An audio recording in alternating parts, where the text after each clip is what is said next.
बिस्मिल्लाहिर्रहमानिर्रहीम। अस्सलाम वालेकुम वरहमतुल्लाह। क्या हाल हैं जी? ये उम्मीद है आप सब खैर खैरियत से होंगे।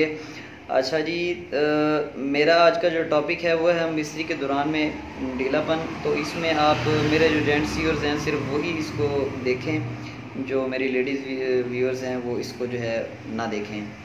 अच्छा जी, मेरा जो टॉपिक है वो ये है कि बहुत 95% जो है वो इस मर्ज़ में गिरफ़्तार जो लोग आते हैं वो उनका यही शिकवा होता है कि हकीम साहब हम बिस्तरी के दौरान जैसे ही बेगम के नज़दीक गए तो जैसे ही मिसिस के नज़दीक गए तो ढीलापन शुरू हो जाता है ना, तो उसमें हम बिस्तरी के काबिल नहीं रहता इंसान। तो सबसे पहले हम जो है वो इसकी इंतहाई शर्मिंदगी का बाइस ये मर्ज़ है, इंतहाई तकलीफ़ दे ये मर्ज़ है। और इंसान जो है वो बस समझ लें कि बेगम के बिल्कुल काबिल नहीं रहता। तो मैं आपको आज इस सबसे पहले इसकी वजूहात बता देता हूँ, जो मेन मोटी मोटी जो 2-3 वजूहात हैं जो फ़ी ज़माना जो है वो आजकल चल रही हैं वजूहात, किस वजह से ये होता है। इसकी वजूहात लोग बड़ा परेशान होते हैं कि ये है वजह क्या है, क्यों।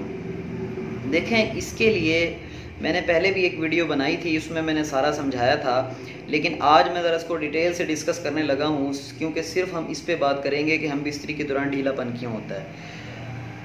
जब आपकी मादा मनविया, पहले ये बात जहन में रखें कि आपका मादा मनविया ही होशियारी लाने का बाइस है।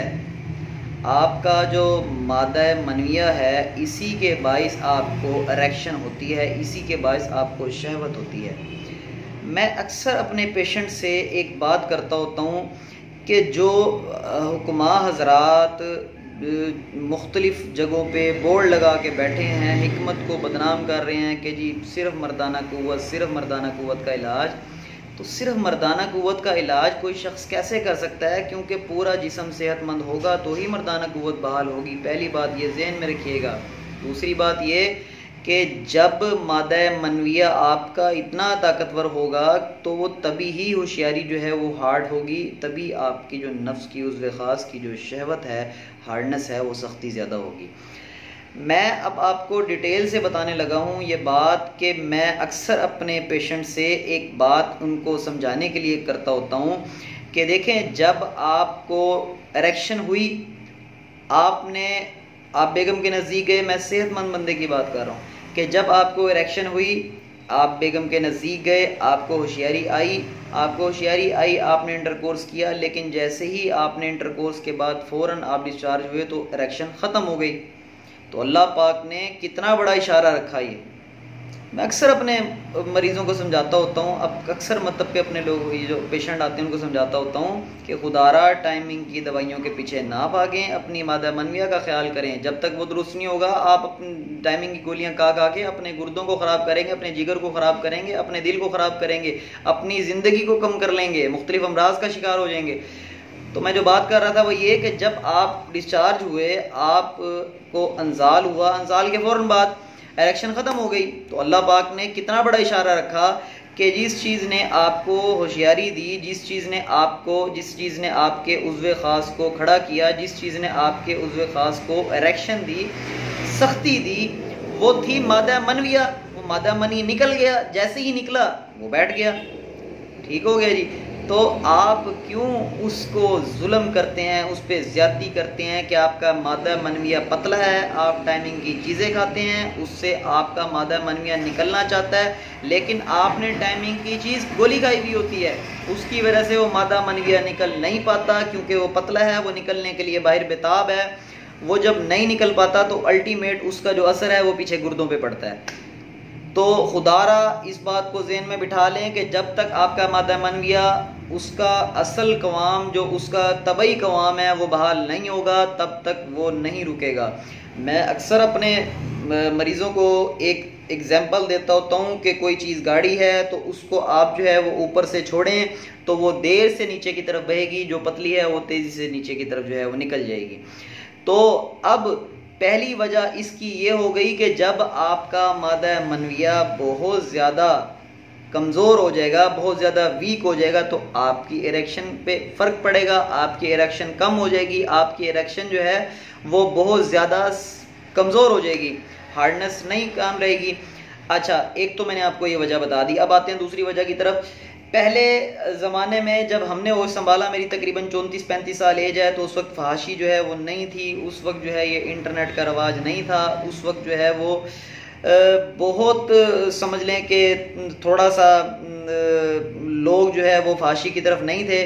तो लेकिन अब तो हमारे बल्कि पाकिस्तान में टॉप पे आपका जो है, पाकिस्तान आपका वो टॉप फहश फिल्में देखने में टॉप पे है, जिसकी वजह से नौजवान जो लोग हैं, नौजवान जो हैं वो लड़के, वो जरियान का शिकार हो रहे हैं। अब इसमें पॉइंट नुक्ता नोट कर लें कि जरियान मज़ी का जो जरियान है, अल्लाह ताला ने देखें अल्लाह ताला ने जो निज़ाम बनाया है वो इंसान की फ़लाह के लिए, इंसान के फ़ायदे के लिए, कि जब आप हम मिस्री करते हैं, मनी के अंदर खराशदार अज्जा होते हैं, थोड़ा आपका ये जो अहलील की नाली है, आपकी नफ्स की नाली है, ये इंतहाई हसास है। इसकी जो झिल्ली है, इसके टिश्यूज़ हैं, वो इंतहाई बारीक और हसास हैं। इसमें से जब पेशाब का अखराज होता है तो आपको महसूस होता है। तो जब मनी का अखराज होगा तो मनी, क्योंकि उसके अज्जा जो है वो मोटे होते हैं, उसके अज्जा, उसका कवाम जो है वो गाढ़ा होता है, तो उस वजह से उसमें खराशदार अज्जा भी होते हैं जो आपकी अहलील की नाली को नुकसान पहुंचा सकते हैं। तो अल्लाह ताला का एहसान है कि अल्लाह ताला ने उससे पहले, मनी से पहले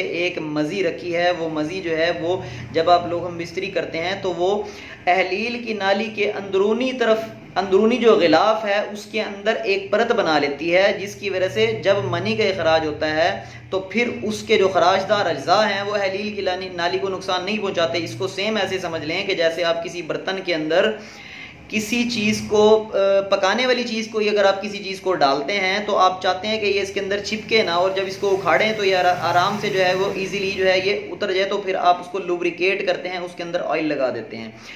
तो ये इसको बिल्कुल इसी तरीके से समझ लें, वो मज़ी का इखराज। अब होता क्या है, हम लोग बहुत ज़्यादा हम लोग फाशी की तरफ चले गए हैं, हमारा माशरा बिल्कुल तबाही की तरफ चला गया है। हमारे नौजवान जो है, नौजवान तबका बहुत ज़्यादा फहश जो है वो मवाद देख रहा है, जिसकी वजह से वो मुख्तलिफ़ किस्म के जो है वो गलत आदात और खसाइल का शिकार हो गया है। अब वो मज़ी जो है वो हद से ज़्यादा निकलना शुरू हो जाती है, उसी के साथ मनी का अखराज भी शुरू हो जाता है। तो जैसे ही आप अपनी मिसेज के नज़दीक गए, जैसे ही आप अपनी ज़ोजा के नज़दीक गए, तो टप टप टप कतरे जो है वो गिरना शुरू हो जाएंगे, और जैसे ही मनी जो है वो निकलना शुरू हो जाएगी तो आपके अंजाल से पहले ही आपकी आधी मनी तो ज़ाया हो चुकी है। जब आपकी आधी मनी ज़ाया हो गई तो फिर मुझे ये बताएं कि फिर मैंने पहली जो बात की थी कि मनी ने ही पावरफुल इरेक्शन करनी है, मनी निकल गई तो होशियारी आधी हो रह जाएगी कि नहीं रहेगी। तो खुदारा इस बात को समझें और ये जहन में रखें कि मनी आपकी बनी जो है वो बंधी हुई होगी, मनी आपकी मादा मनविया, आपका कवाम सही होगा तो आपकी इरेक्शन जो है वो पावरफुल होगी। और अब इसमें ये ज़हन में रखिएगा कि गर्म अशिया सिर्फ फहाशी नहीं, इसमें आपकी ग़िज़ाओं का भी बड़ा असर है। आप गर्म अशिया, अक्सर मैं लोगों को रोकता होता हूँ कि फ़ैशन के तौर पे 5-5 7-7 चाय जो है वो पीते रहते हैं, ऑफिस में बैठे हैं, चाय मंगवा लीजिए, चाय पिला दें जी। तो चाय और बोतल का इस्तेमाल ये तेज़ाबियत पैदा करता है, आपके मादा मनविया को कमज़ोर करता है। तो ढीलापन तो पैदा होगा, जब मादा मनविया कमज़ोर हो जाएगा तो फिर ढीलापन पैदा होगा। 75% जो है वो हम बिस्तरी के दौरान ढीलापन, इरेक्शन की कमी, ये सिर्फ़ और सिर्फ मादा मनविया का पतला होने की वजह से, मादा मनविया का कवाम ख़राब होने की वजह से होती है। बाकी 25% जो है वो मैं आपको बता देता हूँ कि 25% जो आपकी है वो आपके रगों का मुर्दा हो जाना, रगों का कमज़ोर हो जाना। लेकिन ये सिर्फ 25% होता है, ये उन लोगों में होता है जिन्होंने नौजवानी में बहुत ज़्यादा गलत कारियाँ की होती हैं, जिसकी वजह से आपके पट्ठे, आपके पेनिस के, आपके जो उज़्व ख़ास है, इसके जो पट्ठे हैं, इसकी जो रगें हैं वो हसासियत का शिकार होके वो मसली जाती हैं, वो डैमेज हो जाती हैं, जिसकी वजह से इरेक्शन, दिमाग से सिग्नल तो आया, इसका ताल्लुक दिमाग के साथ है, आपको शहवत आई, दिमाग से सिग्नल आया, लेकिन वहाँ पे मसल्स ने उन सिग्नल्स को रिसीव नहीं किया, क्योंकि वो बेहिस हो चुके हैं, उनकी हसासियत ख़त्म हो चुकी है। तो फिर वहाँ पे इरेक्शन नहीं आती भी है तो बिल्कुल ढीली आती है। तो इसका आज मैं आपको इलाज बताने लगा हूँ। पहली बात तो ये कि अगर किसी को पेनिस की जो कमज़ोरी है, अगर उसके पट्ठे कमज़ोर हैं, तो मैंने एक शाही तिला का हमारा ख़ानदानी नुस्खा है वो मैंने दिया हुआ है, वो आप देख लें, उसको बनाएं वो रगों की कमज़ोरी दूर हो जाएगी इंशाल्लाह। लंबाई और चौड़ाई भी बेहतर हो जाएगी, 2 इंच तक इंशाल्लाह, उसकी तो गारंटी है इंशाल्लाह हो जाएगा लंबा आपका उज़्व ख़ास। और आपका उज़्व ख़ास किस तमाम किस्म के अमराज उससे दूर हो जाएंगे। वो तेल ज़रूर बनाएं, सांडे का तेल सिर्फ फ्राड है। अच्छा, और इसका नुस्खा आप जो है वो नोट फरमा लें। सिर्फ एक चीज़ लेनी है आपने, सिर्फ एक चीज़, ठीक है।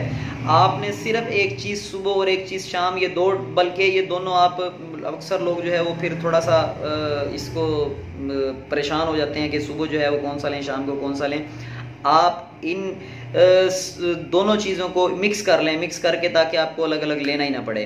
तो आपने लेना है सिर्फ और सिर्फ तुख्मे उटंगन, तुख्मे उटंगन और समंदर सूख, ये 2 चीज़ें आपने लेनी है। आपका मादा मनविया इंतहाई गलजत का शिकार होकर आपका सूरत अंजाल, आपका जल्द फारिग होना, आपके इरेक्शन में बेइंतहा कमी जो है, ढीलापन, वो इतनी इंशाल्लाह हार्डनेस में तब्दील हो जाएगा कि आप बिल्कुल इंशाल्लाह तमाम अमराज को भूल जाएंगे। इनको ये ज़हन में रखिएगा कि अगर मेरा कोई नुस्खा, मैं अक्सर कहता होता हूँ कि मेरा अगर कोई नुस्खा अगर कोई अय्याशी के लिए इस्तेमाल करेगा, अगर कोई ज़िना के लिए इस्तेमाल करेगा, तो उसके गुनाह का ज़िम्मेदार वो ख़ुद होगा। मैं उससे बरी ज़िम्मा हूँ। मैं सिर्फ़ और सिर्फ शादीशुदा अफराद के लिए और उन लोगों के लिए कि जो कि किसी अमराज में गिरफ़्तार हैं और जल्द उनकी शादी होने वाली है, मैं उन लोगों के लिए नुस्ख़ाजात बताता होता हूँ, अपने ख़ानदानी नुस्ख़ाजात।